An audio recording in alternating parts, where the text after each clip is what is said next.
Hey everybody, how are you? This is Dr. Roch Herold, and I'm here with the one and only Dr. Lamont Turner, my pastor. So don't get jealous, y'all, when y'all hear him talking and say, man, I wish I was my pastor. That's my pastor right now. And first, I'm just going to talk to you about the purpose of the Dare to Live Well tour. Thank you for joining. We are here really just discussing aspects of the book. The reason I wanted to do a tour is because in Dare to Live Well, it really talks about, self-advocacy, building good generational habits, generational health habits that are positive, and it talks about people just overcoming obstacles and building a good healthcare team and building a good team around you so that you have great health outcomes, not just for you, but for your family, right? So the purpose of the tour is really to reach across different industries. So for this tour, we're going to be talking to people in education. We've spoken to another primary care provider. And with Dr. Turner, I thought that would be great if we can just talk about it from a theological and from a ministerial aspect of daring to live well. Matter of fact, that might be the title of my next sermon. Okay, so dare to live well. So like I said, I'm excited to be here with Dr. L. Turner. So let me just give you a brief, and I mean the whole podcast would be filled with his resume and credentials. So I just have to just quickly touch on it. Pastor for over 25? What did you just celebrate? 23, okay, I was gonna say 20. So over 23 years of being in the pastorship, doctor and professor of theology, taught at many different schools as well, right? Family man, amazing and dynamic preacher of the gospel.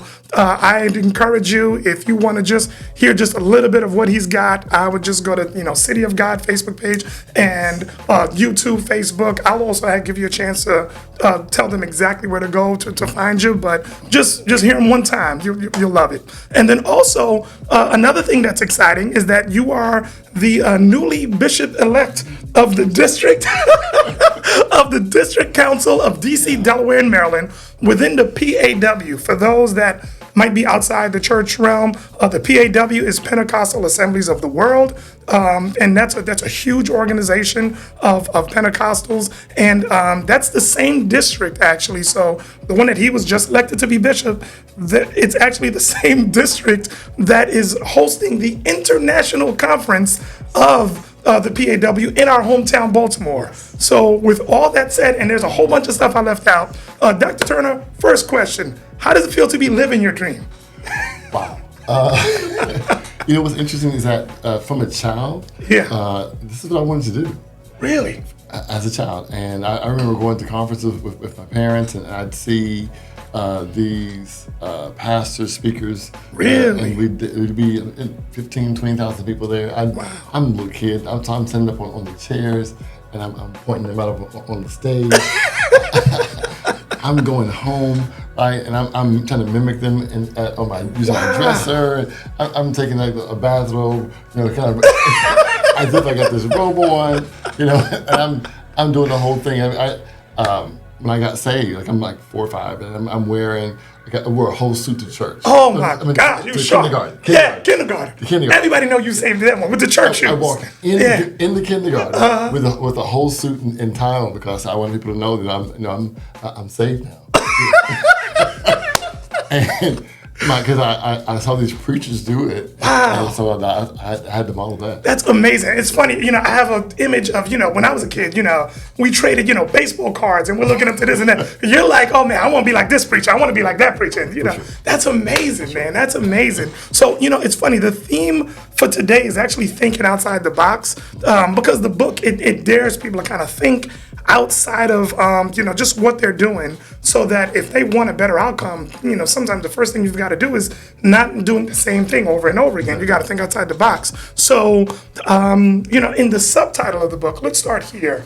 In the subtitle of the book, it's called The Ultimate Guide to Building Generational Health, right?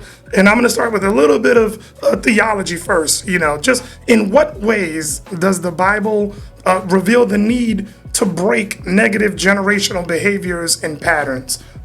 Yeah. Well, what's interesting is that the Bible is a book about humans and God's interaction with those humans, and so you're going to see a lot of I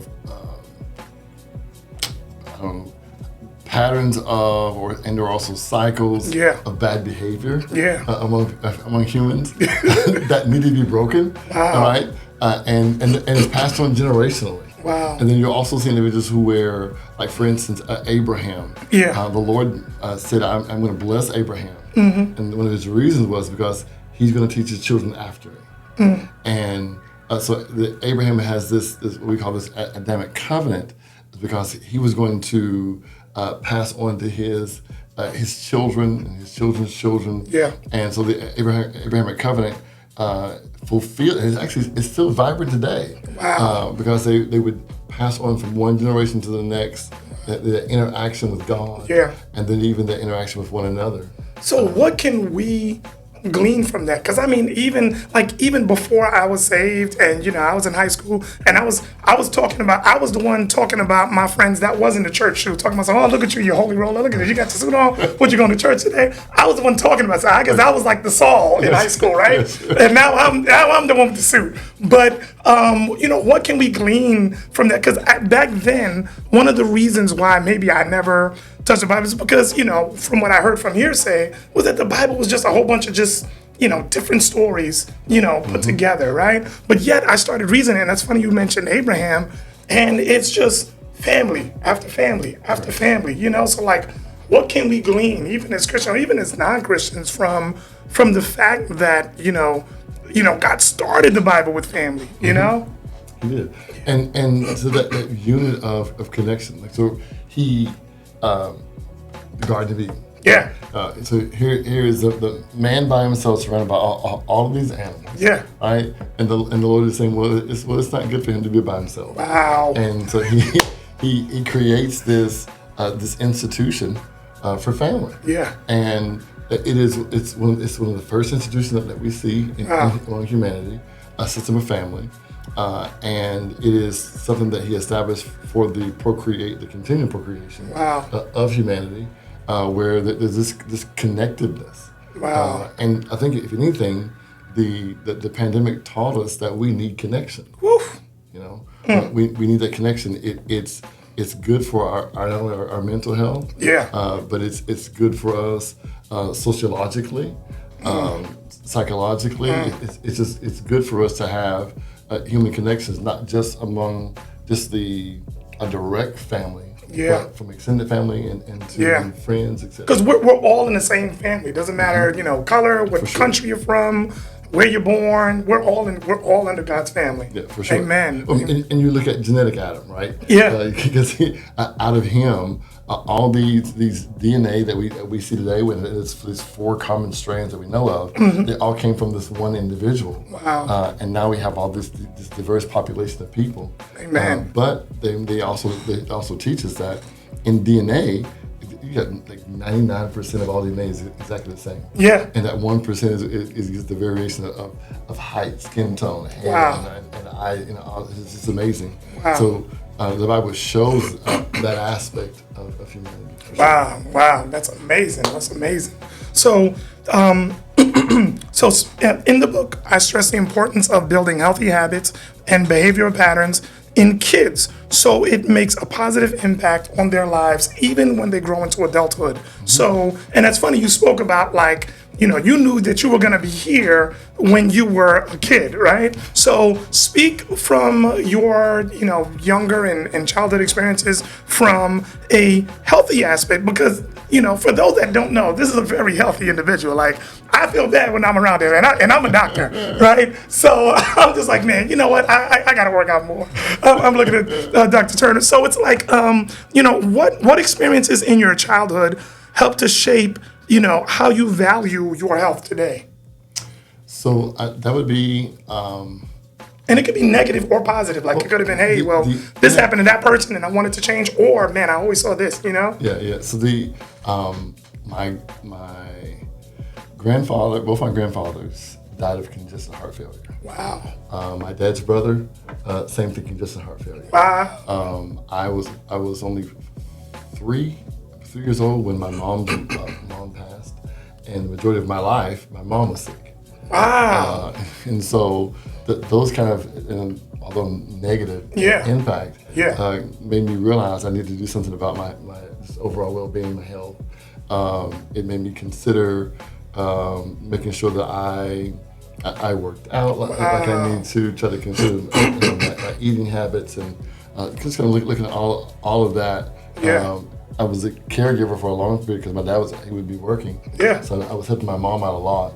Wow. Of course, she taught me how to cook because of that. But she's in the bed, and so she can't do the cooking in the kitchen. So I learned a lot of things just by that, and made me realize that you only have this one life, and you want to consider what kind of impact you want to make.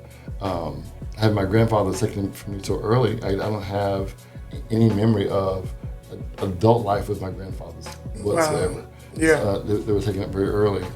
My mom's mom, very early. So I have little to no concept of, except for my dad's mother, my grandmother. Yeah. She was my only living grandparent that lived that first period of time. Wow. And so I wanted to make sure that I lived well and lived long enough that I could have the interaction with children. Children's children, yeah. Exactly. Wow, that's amazing. And it's funny because one, I didn't even know the extent of that. So that's amazing. That's the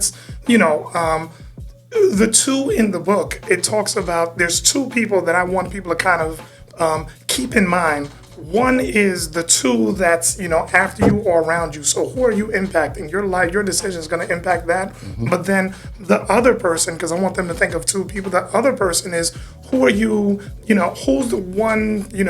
Who's the one person from the past or from the family that you're going to use as a catalyst to make sure that you're living right. And it's either going to be somebody that is living well, or as what you just eloquently just said, all of those like negative aspects that were in your family structure, but you just used that and you turned it around for the good. And you said, look, well, I'm not just going to say, because you don't know how many times, Dr. Turner, that I've had patients and they say, my father, had a heart attack, so I'm probably going to have one. Or my father had, back surgery, so I'm probably going to have, I don't need to do anything. I've seen those patterns, and it's so good that you're thinking outside the box to say, I'm not going to continue in that pattern, I'm going to do something different. So if we fast forward now, you were a pretty good basketball player, were you not? I did some hooping. So you played ball in college even. Yeah. So what dared you to think outside the box? So because right now, look, you're living healthy, you're athletic, you're playing basketball. Now, all of a sudden, from there, you're not looking at signing up for the draft. Like young Bron, right? You are, you took a 360-degree turn, and you ended up going to seminary. What made you think outside the box, right, at that time in your life? It's interesting. I was did really well in high school in basketball. University of Tennessee, they came, looked at me, got picked up there, and so they still haven't broken my rebound record. Okay. Rebound record. Yeah. Okay. Haven't broken it yet. And so it's part of my claim to fame, right? And so I am first semester, went through, they're doing all the practices and getting everything done. And so second semester, we're ramping up, we're ready to go. Yeah. And I'm second semester, freshman year? Freshman year. Oh, Lord Jesus. I am my first day sitting in accounting class. It was my first class, first day. Yeah. And I'm sitting there and the teacher's lecturing. It's a 1.5 hour class with an hour lab. Oh, Lord. So I'm sitting there. I remember those classes. And I'm listening to the lecture. We're about halfway through. Yeah. And I realize I'm in the wrong place. Oh my gosh. And I'm sitting there thinking like, how am I going to explain this? Because I don't belong here. I've got to do something. I can't stay here. And so I'm trying to figure all this out. I end up closing my book, my accounting book, close it. Teachers still lecturing when we were taught in church, don't walk when Yeah.